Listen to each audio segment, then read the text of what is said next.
Hey, good morning, world. Today is Monday, June 1st, 2020, and I'm smiling, but inside, I'm really hurting, as so many of you are. Um, let's just jump right in it. I want to talk today about protests and purpose. We are still in the midst of the worldwide pandemic, and each of us are feeling it at our local level, whatever city and state that you're in. But last week in Minnesota, there was a black man that was murdered by the name of George Floyd. And he was murdered by a white police officer in broad daylight, witnessed by a lot of people, caught on camera, and shown to the world. Horrific, just horrific. I'm not going to explain it, details, or give you anything about it because you've seen it, and it's traumatizing and horrific. As a result of the murder, protests have been taking place throughout the entire country and now the world, but in the entire United States. And those protests in every major city have had an after effect or an alternate effect in that looting has occurred in those places. And it's just very painful. And I'm not here to talk about the why, the how, the cause, the effect. But what I am here to talk about is protest and purpose. And as I watch the looting, as I watch the protest, my mind goes back to the civil rights movement of the 50s and 60s.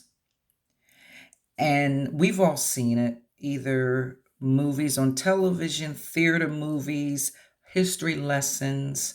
If you are fortunate enough to have someone in your family that participated in the civil rights movement and maybe they were freedom fighters, then you're fortunate. So you got some firsthand accounts of how that all took place. But we all have at least seen it on television, right? They were organized. The protest of the 60s and 50s and before, those civil rights protests were very, very organized. And we know that MLK led protests and boycotts peacefully. That was his message, to do it peacefully. I remember watching a movie some years ago about, and I don't know the exact name of the movie, but it was about the civil rights movement and the freedom fighters. And I don't know if you know it, but it totally blew my mind. Those freedom fighters were actually trained. They had to go to freedom fighter training, if you will, before they were allowed on the front lines, before they could participate in the protests. There was organized training for them. They were trained in how to protest, how to engage, how not to engage, how to respond, and how not to respond. And I saw examples of what that training entailed. They were antagonized by their trainers, yelled at. They were all up in their faces, yelled at, called all kinds of names. And you know which, at least one name that I'm talking about. They had water and food and ketchup and mustard and milk thrown on them. And they were taught again how to respond and how not to respond. And part of the water and the food was a representation of what it would be like, or what are you going to do when they spit on you. And it was intense training. And only when they passed that training, only when they could see that they could be pushed to their limits and pass without responding, then were they allowed to go on the front lines and be part of the frontline protest as a freedom in the freedom fighting movement.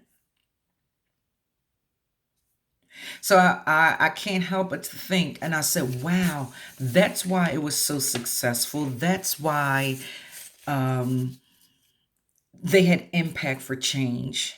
They didn't just go out there protesting. Now, I'm not sure if what's going on in modern day protesting, 21st century, 20th century protesting, I'm not sure.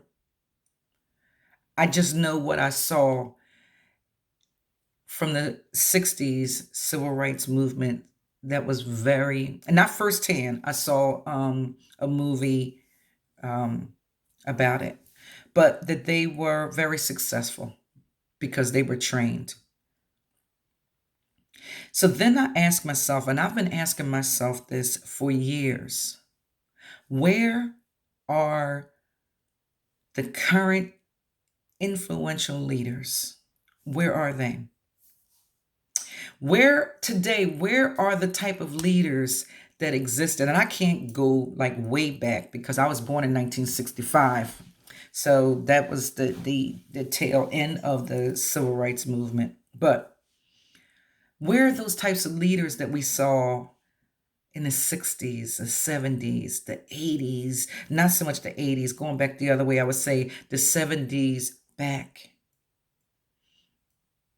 and the early 1900s, when we had the freedom fighters that were helping to emancipate people from slavery, Harriet Tubman.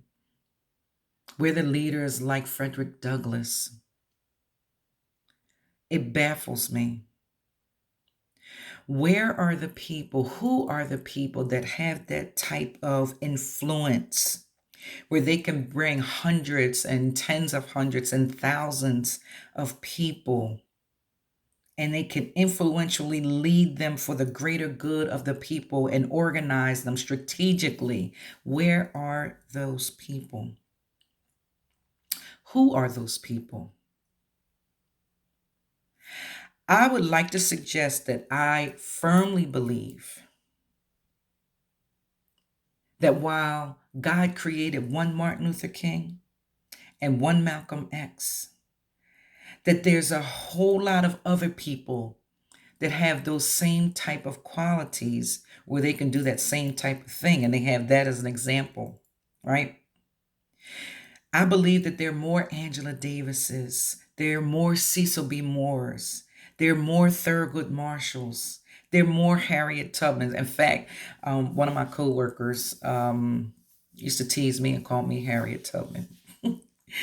um, but who and where are these people?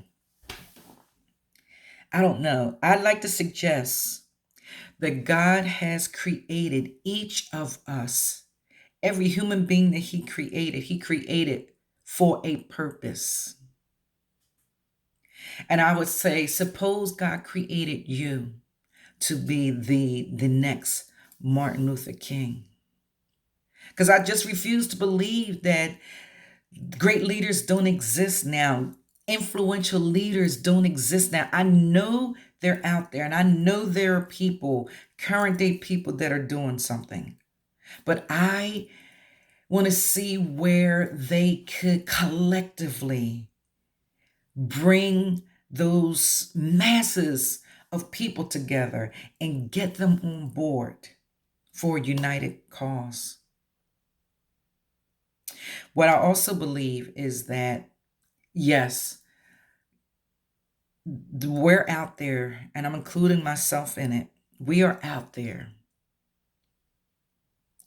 but that we're too lazy to answer the call on our lives.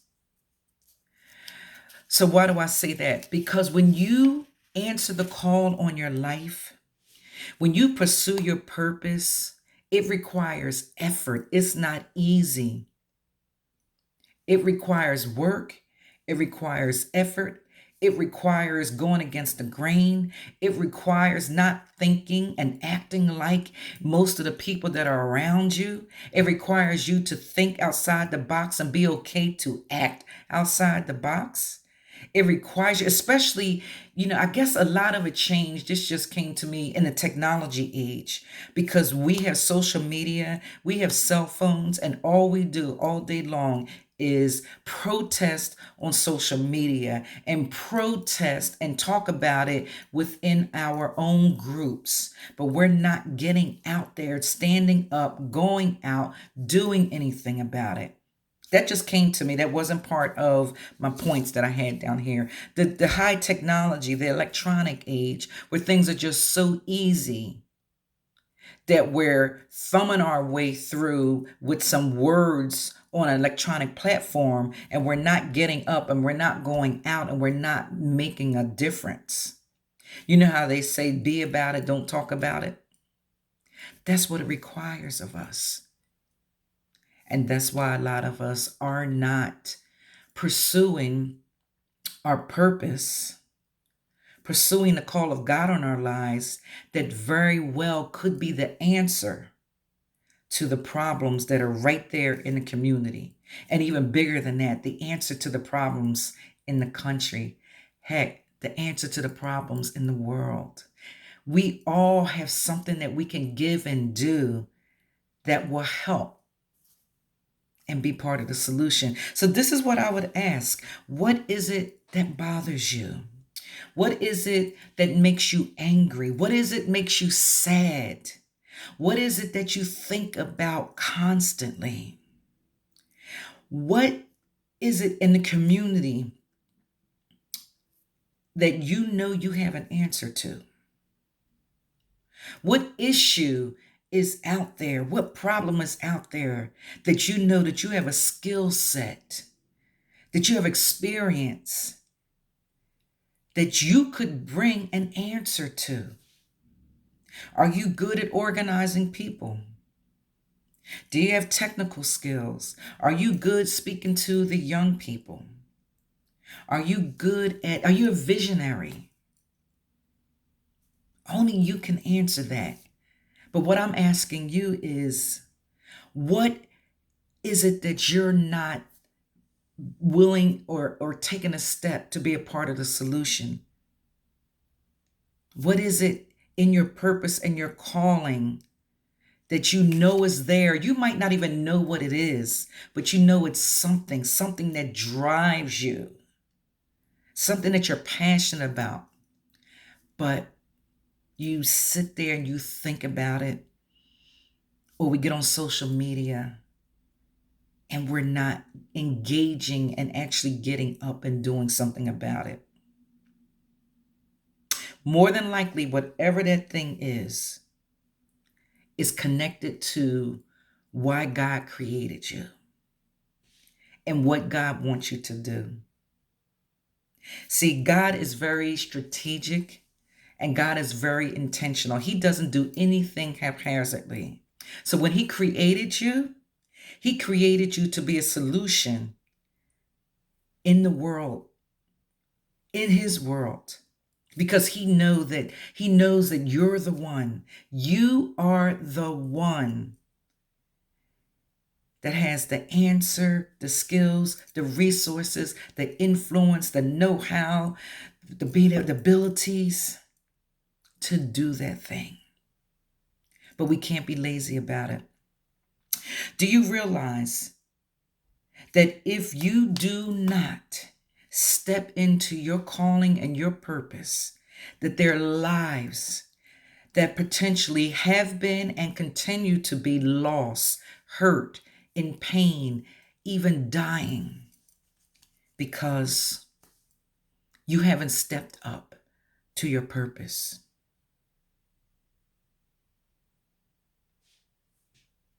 We've got to stop talking about it, and we've got to be about it. I am tired of talking. I am tired of hearing people talk. Because what's the use of talking? That's wasted energy if we're never going to do anything about it. Why talk about it? Okay. I don't get it. Why talk about it? I'm solution oriented. What are we going to do about it? And if we're not going to do anything about it, then let's stop talking about it. There are billions of people in the world. I don't know how many billions of people in the world. So I think about, out of the billions of people in the world, only a small number of people ever realize their full life purpose. I looked at some stats, and Lincoln Financial Field has 69,176 seats. That means that Lincoln Financial Field can hold 69,176 people to come and watch a football game. So then I'm looking at the football team. 90 men go to training camp. 53 of those are on the roster, but only 11 players get on that field on any given Sunday. 69,000 people are watching those 11 people, those 11 men.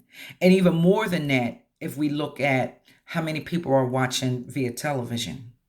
Millions of people watch those 11 players on the field. What's my point? Will you be a player on the field?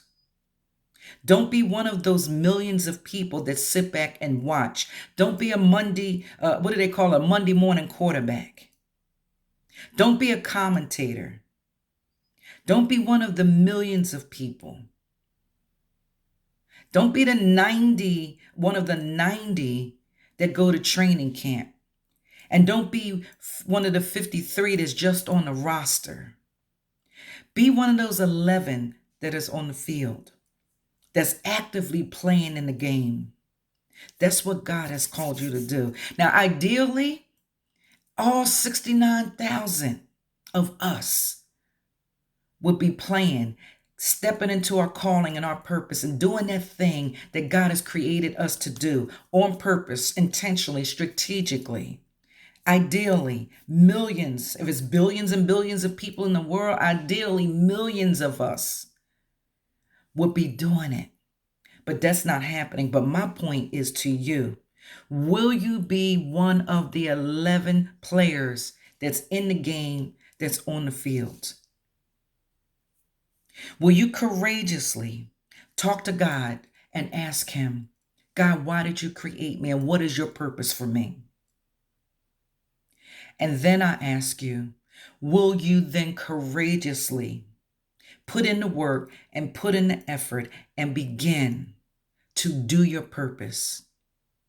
Not just to protest, but to do your purpose, because lives are at stake. Lives are depending upon you.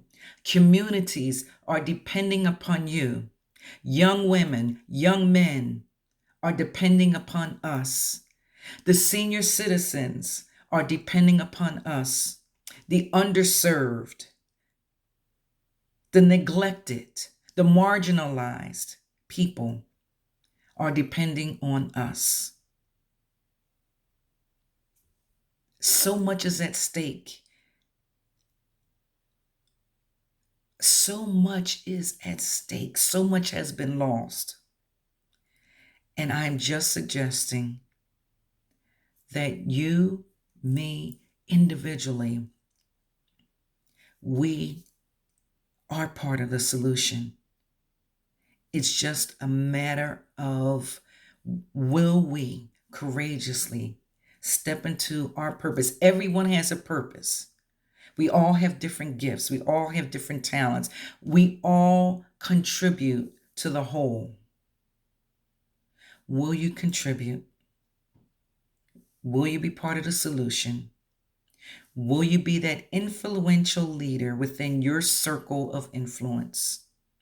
Will you be one of those 11 players on the field? I am a chick with a message.